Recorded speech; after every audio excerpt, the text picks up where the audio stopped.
We're looking at one of the most publicly scrutinized marine tragedies in modern history, Yeah. the catastrophic implosion of the OceanGate Titan submersible. Right. And this has become so much more than just a headline. It's really a profound case study. In what?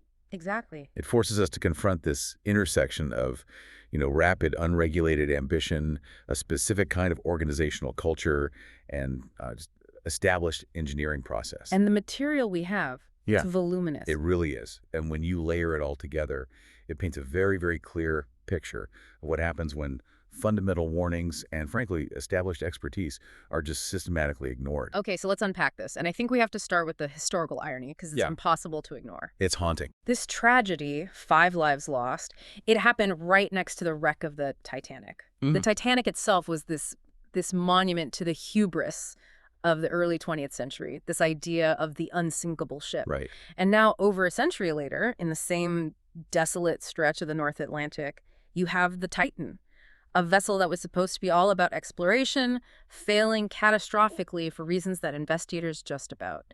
They universally describe as a profound disregard for safety. It's an echo. It's a dark echo. Yeah. But the nature of the hubris is different this time, The Titanic's failure was, in part, about overconfidence in the technology they had at the time. The established tech. The established tech, exactly. The Titan's failure, though, that's rooted in a deliberate rejection of established safety standards, all in the name of, disruptive innovation. And that brings us right to the core of this, to the mindset of OceanGate CEO Stockton Rush. Yes, his philosophy is the seed for everything that follows. The quote from 2022, it is almost unbelievably revealing. He said, and I'm quoting here, "At some point, safety is pure waste." And he didn't stop there. He went on to say he could achieve the same safety outcomes by just breaking the rules. And that statement, it's not just a soundbite. It is the intellectual kernel of the entire disaster. It's a declaration that regulation, certification, all of these established safety buffers, that they're just inefficient, that they're impediments. For an operator in the deep sea, an environment that will exploit the tiniest flaw instantly. It's a fundamentally dangerous mindset. So our mission today is to trace how that conviction, the established knowledge, is waste, how that translated directly into fatal engineering and operational decisions. This case shows exactly what happens when you value innovation over verifiable, repeatable process in these high-hazard systems. So let's start with that mindset, with Stockton Rush's ambition, because you have to understand what he was trying to build to understand why he needed this rule-breaking approach. He's co-founder, CEO, and he was the pilot of the Titan. What was the grand vision? Well, he was aiming to, let's say, democratize deep-sea access, or maybe more accurately, to monetize it aggressively. Okay. His vision was a global fleet of these deep-diving submersibles. 5 people, a pilot, and 4 so-called mission specialists that could be chartered almost anywhere on Earth. And crucially, without the massive support infrastructure. Exactly. Yeah. He wanted to operate without needing the huge capital outlay of a dedicated, purpose-built mothership. That was key to the business model. So for a plan that big, he needed a high-profile target, something to grab the media's attention, get those first customers in the door. Precisely. And he correctly identified the Titanic wreck as the ultimate draw. It's got instant name recognition. Instant cachet, media interest, a compelling story. It lets you charge hundreds of thousands of dollars for a seat. The Titanic wasn't just a destination for him. It was the financial engine he needed to fuel this really ambitious, expensive, and ultimately under-resourced business plan. And that commercial engine is what directly fueled this culture of risk. So let's dig into that mindset. Safety is pure waste. To an engineer, to anyone in aviation or, construction, safety is an investment. It's not a cost to be cut. It's a toxic application of the Silicon Valley move fast and break things philosophy. But for hardware, not software. Yes. And that's the deadly difference. In software, you move fast and break things. You might lose some data and app crashes. Right. In a pressure vessel for human occupancy, a PVHO, you move fast and break things, and you get instantaneous catastrophic structural failure. Rush, he fundamentally miscategorized safety as a fixed cost, like a regulatory fee, instead of seeing it as a dynamic, integrated part of the entire design process. If you look at other high-hazard industries like commercial airlines or nuclear power, they don't see safety and innovation as opposites, do they? Absolutely not. In those fields, they treat it as a polarity, and this is a really crucial concept. The polarity. It means you have 2 forces that seem opposite, but are actually interdependent and necessary. You need innovation to improve, but you need safety and regulation. the constraints, to make sure that innovation is reliable, repeatable. So they feed each other. Exactly. When you over-focus on one side, say innovation at the expense of safety, the whole system collapses. The constraints, the rigorous testing, the oversight, they actually force engineers to find smarter, more resilient ways to innovate. Rush's error was seeing these safety constraints as hurdles to jump over, not as guardrails to operate within. That makes perfect sense in theory, but the source material is pretty clear that this wasn't just some abstract philosophical idea for him. It was driven by cold, hard financial reality. That's a critical piece of the puzzle. Yes, He was operating on a shoestring budget, wasn't he? he was. The phrase you hear is a millionaire playing in a billionaire game. The gap between what a high-quality class deep-sea submersible costs and what OceanGate had to spend, it's just stark. Okay, so give us that comparison. What's the gap look like? Okay. Let's take a world-class example. A company like Triton Submarines, their 36002 model, which is rated for similar depths, that could cost an estimated $48 million. 48 million. And that price covers high-grade materials, years of rigorous testing, third-party classification, the works. And OceanGate. They had only 2 documented funding rounds. They totaled about $21 million over their entire lifespan, and they were constantly struggling. The reports say they were nearing bankruptcy multiple times. They simply could not afford to build the vessel the correct, safe way. So if you can't afford a $48 million sub, but you have paying customers lined up for a deep-sea experience to keep the lights on, Then the only way forward in Rush's mind was to radically cut costs. And that meant cutting corners on classification, on materials, on testing. they put this immense pressure on the whole operation. It did. And the sources give us a really revealing anecdote that shows this pressure directly trumping safety decisions. What happened? There was a former director of engineering who recommended postponing a trip. He had identified some serious technical concerns. He was explicitly overruled. And the reason for overriding a direct safety recommendation from your head of engineering? It was simple and brutally commercial.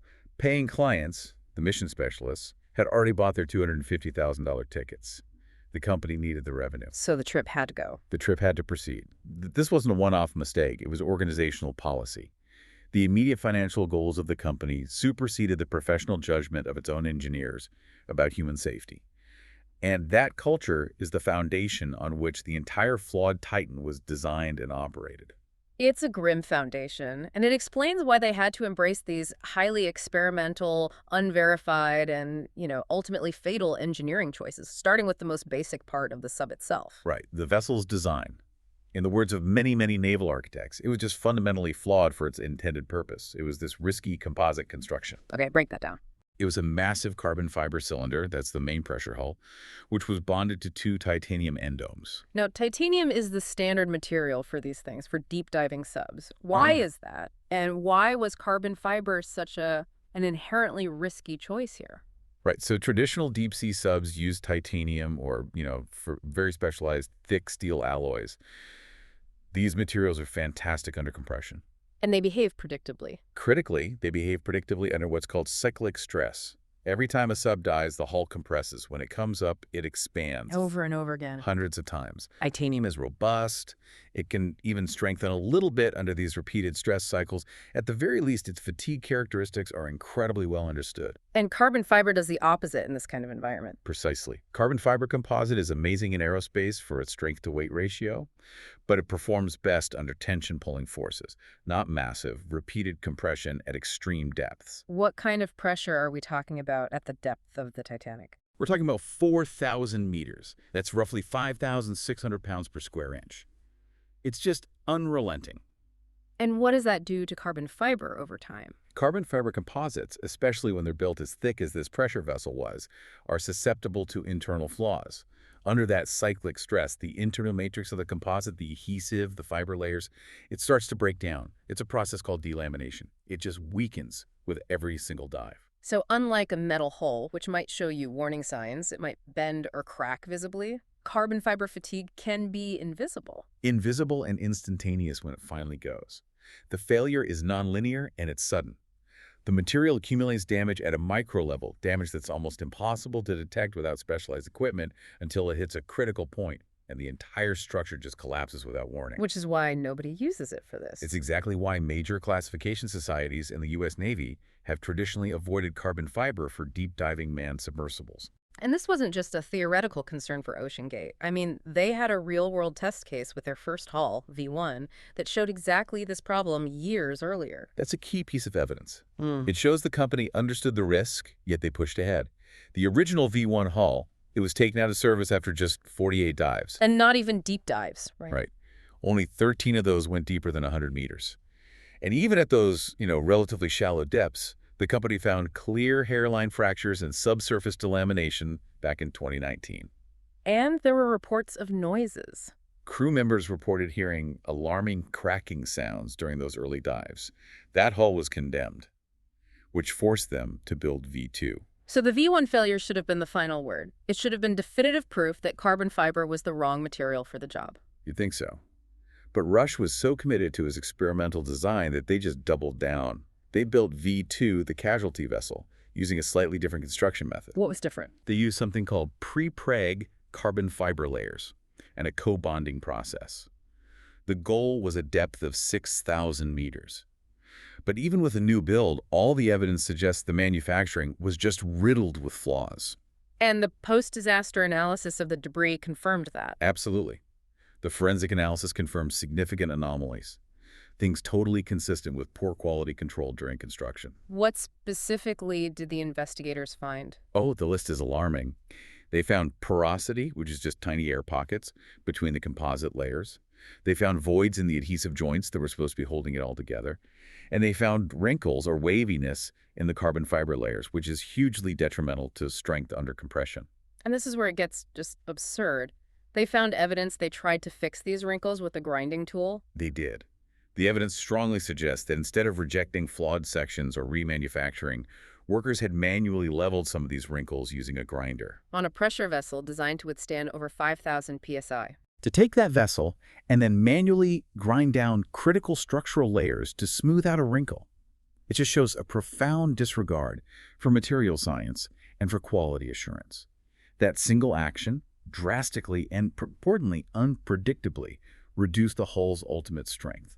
And this corner cutting, it wasn't just in the assembly. It went all the way back to the raw materials, didn't it? There were allegations about where the carbon fiber even came from. Yes, very serious allegations, which were reported in the sources, that Rush bought the carbon fiber from Boeing at a huge discount because it was past its official shelf life for use in regulated aerospace applications. So it was expired material. Potentially. Yeah.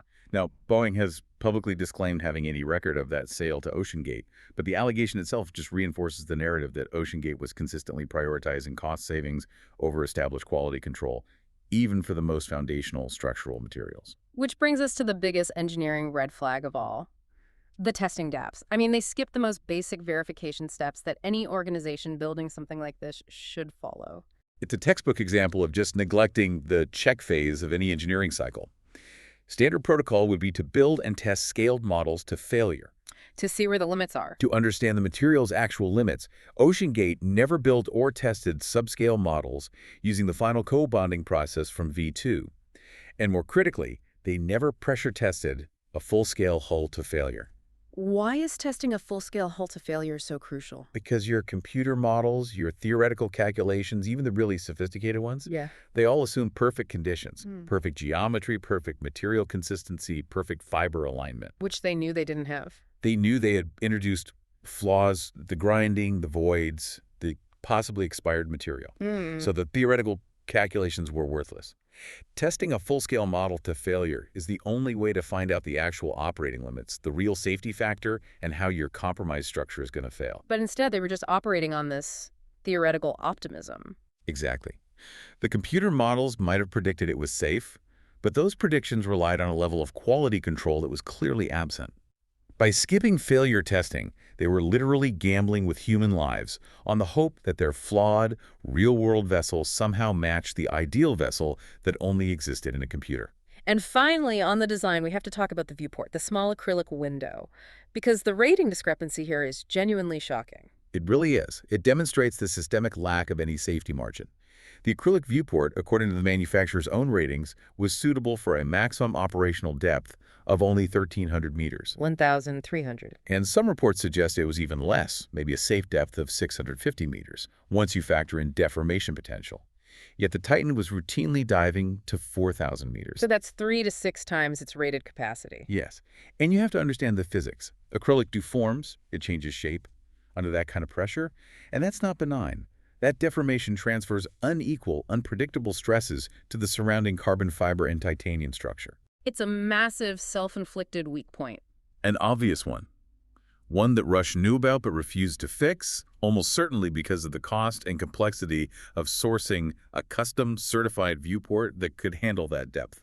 So the design was flawed, the construction was compromised, the testing was non-existent. The only question left is why nobody stopped them. And the reason is twofold.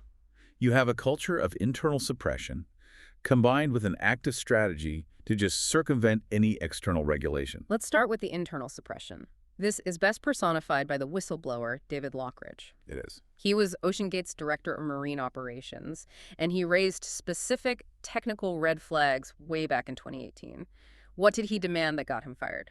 He had two non-negotiable professional demands, both just rooted in standard safety practice. First, he wanted independent, third-party certification of the Titan. Classification by a respected marine body, like DNV or the American Bureau of Shipping. Right. And second, he insisted on non-destructive testing, NDT, of the hull. Let's just clarify what NDT is. What does that involve, and why was it so critical for a carbon fiber hull? NDT is a suite of techniques, things like ultrasound or X-ray, that let you see flaws inside a material without damaging it. For carbon fiber, which fails internally from delamination and voids, NDT is the only way to verify the quality. Lockridge wanted to scan the entire hull for these subsurface defects. And OceanGate's response? Their response was that it was simply too difficult. Impossible, even. Lockridge was told the hull was about 5 inches thick, and that made it extremely difficult to get a reliable ultrasound signal through it. So instead of seeing that as a fundamental design flaw, They just rejected the requirement. Rush's team basically decided that if they couldn't non-destructively test it, they just wouldn't test it at all, period. And the professional consequence for Lockridge was swift? Immediate and severe. He was fired in 2018. OceanGate then proactively sued him for breach of confidentiality. He countersued for wrongful termination, arguing he was fired for raising legitimate safety concerns. The case was eventually settled out of court, but the message inside the company was crystal clear. Question the integrity of the Titan, and your career here is over. So with NDT off the table, Rush brought in a technical fix. This real-time monitoring system, the RTM, which used acoustic sensors on the hull, this was their big in-house safeguard. Yes, this system was designed to listen for the crackling noise, the microscopic sound that carbon fibers make when they start to fracture and separate under pressure. And Rush claimed this was actually superior to traditional testing. He did. He said it monitored the hull in real time during the dive. So what's the catch? Why did all the outside experts say this was basically useless for preventing a tragedy? It's all about timing. Experts calculated that when the hull reached a critical failure point at that depth, the structural collapse would happen faster than human reaction time. Faster than the system could even process it. Yes. At 4,000 meters, the hull failure is measured in milliseconds. The RTM system might detect the start of the failure, but by the time it registered a definitive warning and sent it to the pilot, the implosion would already be happening. So it was designed to tell you, you are about to die, not you should abort this dive now. Exactly. It was an unreliable indicator, not a safety mechanism. And the investigative report suggests the hull was already silently accumulating damage over dozens of dives, even when the RTM system wasn't raising a red flag. That's what the NTSB investigation strongly implied. The V2 hull did 88 dives. Data showed that the hull's reaction to pressure, its strain response, changed after dive 80. Indicating internal damage. Likely indicating the formation of one or more internal delaminations. And more damage probably occurred after dive 82, weakening the vessel significantly. Rush trusted the RTM system completely, but it failed to flag this accumulated damage. So by the time of the casualty dive, dive 88, the vessel was already fatally weakened. The acoustic system was just an illusion of safety that let him skip the proven necessity of NDT. That's it, exactly. And it wasn't just internal experts. The entire marine technology community was warning them too. Yes, the warnings were loud and they were public.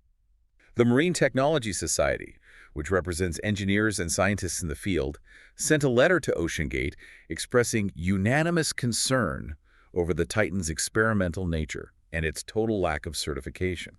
And respected explorers wrote to him personally. People like veteran explorer Rob McCallum wrote directly to Rush, urging him to be cautious. They argued that by operating without any third-party classification, OceanGate was dangerously misleading its passengers. And how did Rush deflect all this? He would claim collaboration with major institutions, right? Boeing, the University of Washington. Exactly. OceanGate's marketing material explicitly claimed the Titan was, quote, designed and engineered in collaboration with experts from NASA, Boeing, and the University of Washington. It gave them a veneer of legitimacy. But after the implosion. They all ran for the hills. The University of Washington confirmed they tested an old one-third scale model that ultimately failed, but they had zero involvement in the final design of the actual submersible. Boeing said they were not a partner on Titan and did not design or build it. So Rush was just using their names for credibility. He was using the implied credibility of these major institutions to calm the fears of his high-paying but technically naive customers. It was a calculated trade-off.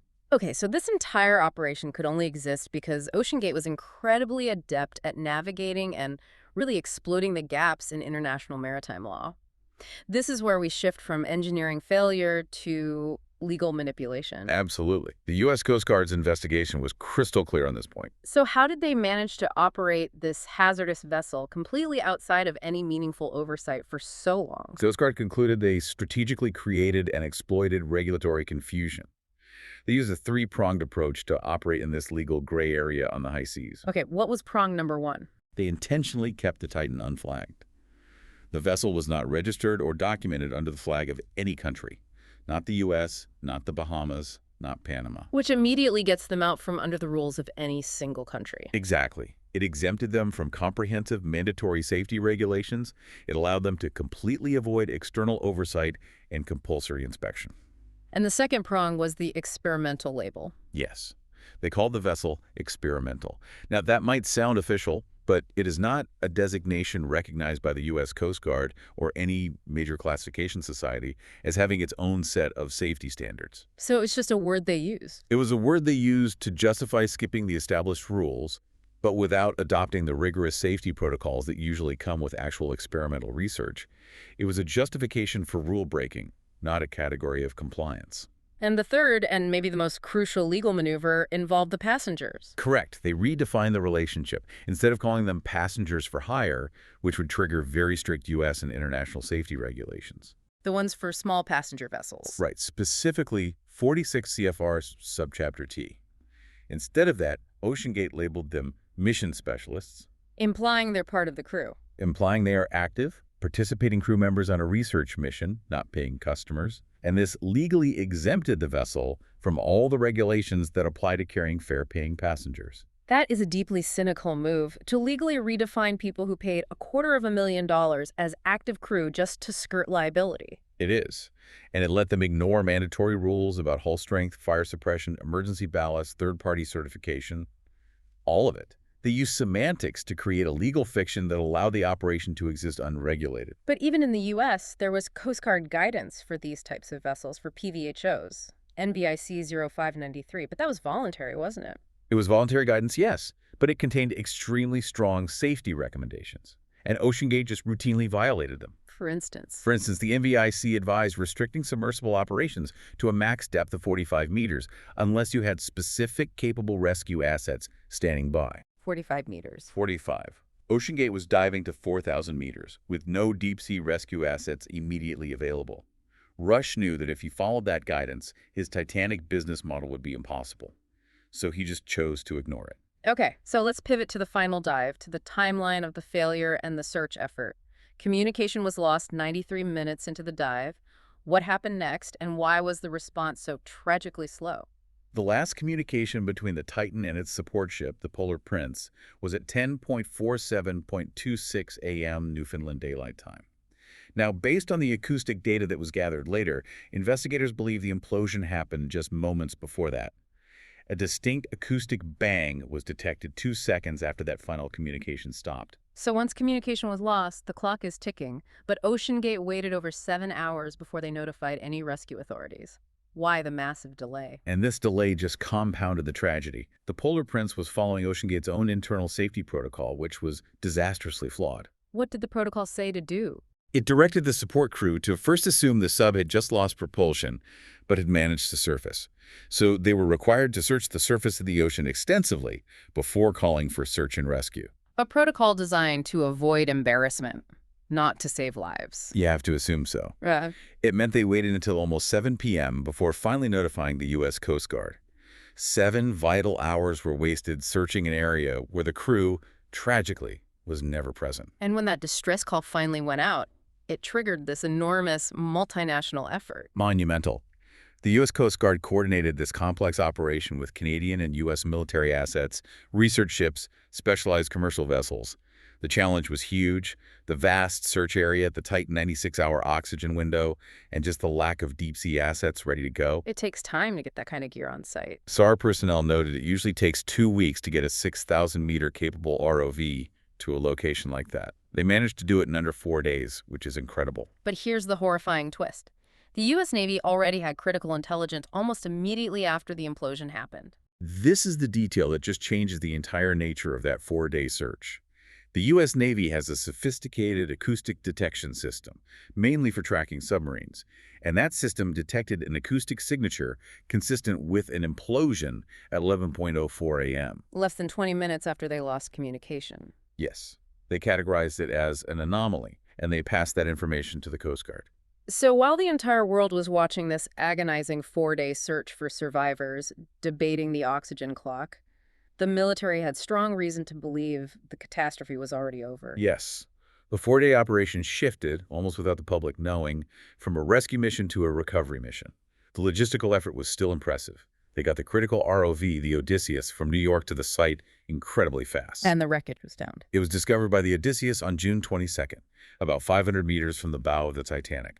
A profound effort, mobilized for a tragedy that was already over hours and hours before. Which brings us to the legal fallout. But before we get there, we should confirm the scientific consensus on what actually happened in those final moments. The implosion was instantaneous. It was. It's necessary to state that clearly. At 4,000 meters, the pressure is about 5,600 psi. If that carbon fiber hull failed, What was the physical reality for the people inside? it would have been immediate. The collapse inward would have happened at roughly 1,500 miles per hour, about the speed of sound in water. The entire event is measured in milliseconds. That's faster than the human brain can process pain or fear. So no time for terror, no time for anguish. No recognition of the failure.